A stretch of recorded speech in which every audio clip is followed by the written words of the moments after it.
Welcome to tech feet. இந்த வீடியோவில் நம்ம பார்க்க போகிறது ஐஃபோன் 11 பற்றி தான். எல்லாருமே யோசிக்கிற ஒரு முக்கியமான விஷயம், ஐஃபோன் ஏன் இவ்வளோ காஸ்ட்லியாக இருக்குது அப்படிங்கிறது.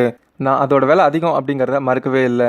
இப்போது நம்ம வீட்டிலேருந்து கிளம்பி ஒரு ஃபங்க்ஷனுக்கு போகிறோன்னு வச்சுக்கோங்களேன். ஒரு இண்டிகாவில் ட்ராவல் பண்ணி போய் அந்த ஃபங்க்ஷனில் இறங்குறதுக்கும், ஒரு வென்டோவில் ட்ராவல் பண்ணி அந்த ஃபங்க்ஷனில் இறங்குறதுக்கும், ஒரு இனோவாவில் ட்ராவல் பண்ணி அந்த ஃபங்க்ஷன் போய் இறங்குறதுக்கும், ஒரு பென்ஸ் காரில் ட்ராவல் பண்ணி போய் அந்த ஃபங்க்ஷனில் இறங்குறதுக்கும், ஒரு ஃபெராரி காரில் ட்ராவல் பண்ணி அந்த ஃபங்க்ஷனில் போய் இறங்குறதுக்கும் இருக்கிற டிஃப்ரென்ஸ் தான் இந்த ஐஃபோனுக்கும் மற்ற பிராண்ட்ஸ்க்கும் இருக்கிற டிஃப்ரென்ஸ். இதில் முக்கியமாக ஸ்டேட்டஸ், கம்ஃபர்ட், ஃபீச்சர்ஸ் எல்லாமே அடங்கியிருக்கு. ஸோ இதுக்காக தான் நம்ம இவ்வளோ விலை கொடுத்து இந்த ஐஃபோனை வாங்குகிறோம். ஸோ ஐஃபோன் 11 சீரீஸில் பார்த்தீங்க அப்படின்னா 3 மாடல் வந்திருக்கு. IPhone 11, iPhone 11 pro, iPhone 11 pro maths.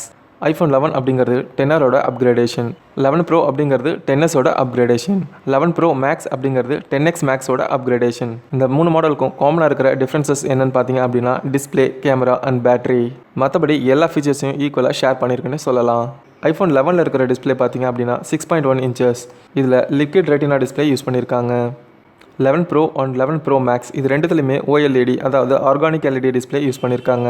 11 ப்ரோவோட display size பார்த்தீங்க அப்படின்னா 5.8 இன்ச்சஸ். 11 ப்ரோ மேக்ஸோட டிஸ்பிளே சைஸ் பார்த்தீங்க அப்படின்னா 6.5 இன்ச்சஸ். அதே மாதிரி இந்த 3 மாடல்லையுமே பார்த்தீங்க அப்படின்னா டிஸ்பிளே அப்படிங்கிறது நாச் டைப் டிஸ்பிளே தான் கொடுத்துருக்காங்க. ஐஃபோன் கிட்ட ஃபுல் டிஸ்பிளே அப்படிங்கிறது இப்போதைக்கு நம்ம எதிர்பார்க்கக்கூடாது.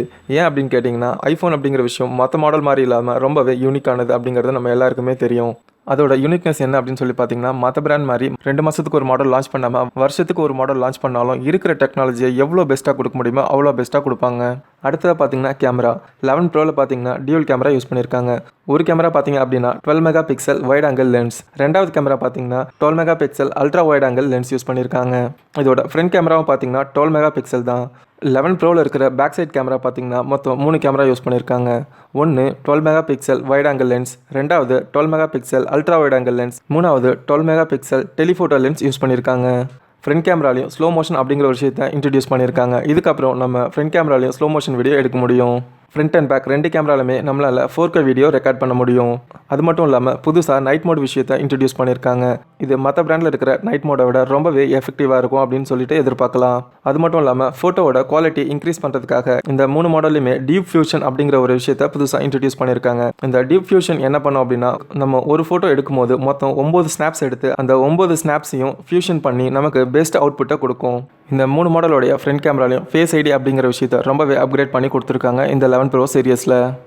ஐஃபோன் 11 சீரியஸில் இருக்கிற 3 மாடலையும் பார்த்தீங்கன்னா A13 பயோனிக் சிப் இன்ட்ரடியூஸ் பண்ணியிருக்காங்க.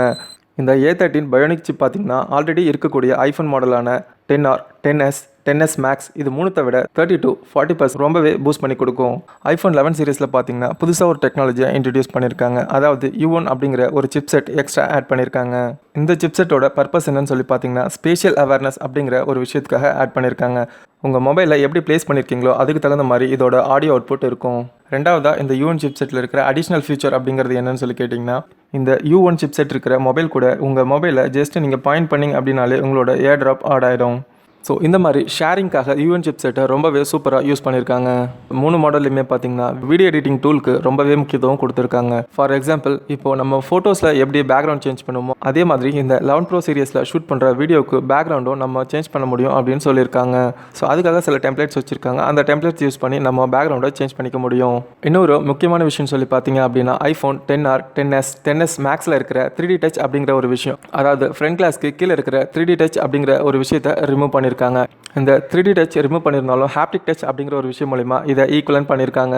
இந்த ஹாப்டிக் டச் எந்த விதத்திலும் 3D டச்சை விட கீழே இருக்காது. கண்டிப்பாக அதை விட பெட்டராக தான் இருக்கும்.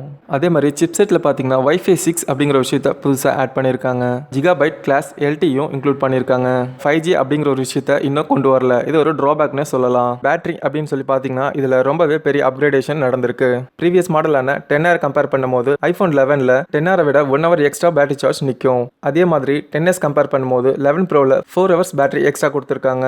10S மேக்ஸ் கம்பேர் பண்ணும்போது 11 ப்ரோ மேக்ஸில் 5 hours பேட்டரி கெப்பாசிட்டி எக்ஸ்ட்ரா கொடுத்துருக்காங்க. இதுக்கு ரொம்பவே முக்கியமான விஷயம் அப்படின்னு சொல்லி பார்த்தோம் அப்படின்னா A13 பயோனிக் சிப்பை சொல்லலாம். இது ரொம்பவே பேட்டரி கெப்பாசிட்டி இன்க்ரீஸ் பண்ணுறதுக்கு ஹெல்ப் பண்ணியிருக்கு.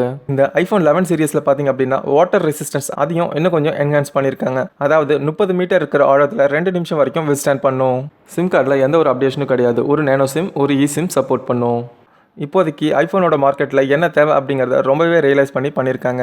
ஏன் அப்படின்னு சொல்லி பார்த்தோம் அப்படின்னா, இப்போ மார்க்கெட்டில் ஐஃபோனுக்கு இருக்கிற மிகப்பெரிய சேலஞ்சு அதோட ப்ரைசிங் தான். அவங்க இன்னும் புதுசாக நிறைய டெக்னாலஜி இன்க்ளூட் பண்ணி ஐஃபோனோட காஸ்ட்டை ரொம்பவே இன்க்ரீஸ் பண்ணாமல் காஸ்ட் அப்படிங்கிற ஒரு விஷயத்தை ரொம்பவே கேர்ஃபுல்லாக ஹேண்டில் பண்ணியிருக்காங்க. ஸோ எந்த அளவுக்கு ஃபீச்சர்ஸ் ஆட் பண்ணணுமோ அதை மட்டும் ஆட் பண்ணியிருக்காங்க. ஐஃபோன் 11 சீரிஸோட ப்ரைசிங் பார்த்தலாம். ஐஃபோன் 11ஓட ஸ்டார்டிங் ப்ரைஸ் $699, அதாவது இந்தியன் கரன்சியில் 50,000 ரூபாய் வரும். பட் இந்தியாவில் லான்ச் பண்ணும்போது கொஞ்சம் ப்ரைஸ் இன்க்ரீஸ் ஆகி தான் இருக்கும். ஸோ அதனால் 65,000 ரூபாய்க்கு இந்தியாவில் லான்ச் ஆகும். 11 ப்ரோவோட ப்ரைஸ் பார்த்தீங்க அப்படின்னா $999, அதாவது இந்தியன் கரன்சியில் 72,000 ரூபாய். இந்தியாவில் லான்ச் ஆகும்போது ஐஃபோன் 11 ப்ரோவோட ப்ரைஸ் பார்த்தீங்கன்னா 1 lakh இருக்கும். அதே மாதிரி 11 ப்ரோ மேக்ஸோட ப்ரைஸ் பார்த்தீங்க அப்படின்னா $1099, அதாவது இந்தியன் கரன்சியில் 80,000 ரூபாய். இதே மாடல் இந்தியாவில் லான்ச் ஆகும்போது பார்த்தீங்கன்னா இதோட ப்ரைஸ் 1,10,000 ரூபாய் வரைக்கும் இருக்கும். இந்த வீடியோ உங்களுக்கு பிடிச்சிருந்தா லைக் பண்ணுங்கள், கமெண்ட் பண்ணுங்கள், மறக்காமல் சப்ஸ்கிரைப் பண்ணுங்கள். தேங்க்யூ ஃபார் வாட்சிங்.